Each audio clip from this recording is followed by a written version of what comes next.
MS Shah साहब कासिर का मतलब पूछ रहे हैं, तो कासिर का मतलब है, हम इसका सेंटेंस बताते हैं आपको पहले। देखिए मैं कहता हूँ कि मैं इस वक्त ऐसा करने से कासिर हूँ, मतलब मैं ऐसा अब इस वक्त नहीं कर सकता।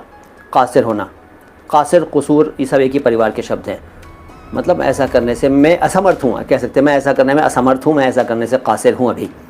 और बेतकल्लुफ़ नहीं होता, बेतकल्लुफ़ होता है। बेतकल्लुफ़ मीन्स अनौपचारिक, कहते हैं ना आप, वो उनसे बड़ा बेतकल्लुफ़ है, उनसे बड़ा अनौपचारिक है, बहुत खुला हुआ है, कोई बीच में वो फॉर्मेलिटीज़ नहीं है, एकदम ओपन है उनसे, तो वो उनसे बहुत ही बेतकल्लुफ़ है, ऐसे बोलते हैं इसके सेंटेंस को। सर हम बच्चे लोग अपने इंग्लिश, हिंदी, उर्दू कैसे इम्प्रूव करें? तो बच्चा लोग, तुम लोग अपने सभी सब्जेक्ट्स को इम्प्रूव कर सकते हो। एक नंबर 1, रेगुलर रीडिंग, अपने चैप्टर्स को अच्छे से रीड किया करो। सिंपल रीडिंग, रटने की ज़रूरत नहीं है, सिंपल रीडिंग करो।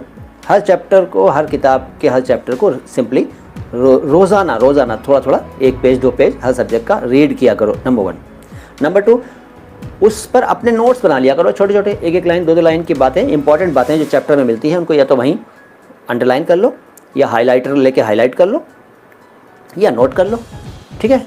उनमें जो डाउट्स हैं आपके वो अलग नोट कर लो, ताकि वो टीचर्स के साथ आप डिस्कस कर सकें। इस तरह से करते करते जब आप पूरे चैप्टर्स को पढ़ लेंगे तो आधे से ज़्यादा आपकी प्रॉब्लम सॉल्व हो चुकी होगी सिर्फ पढ़ने से। फिर आप आंसर बना बना के भी लिख पाएंगे, चाहे आप किसी भी क्लास में हो।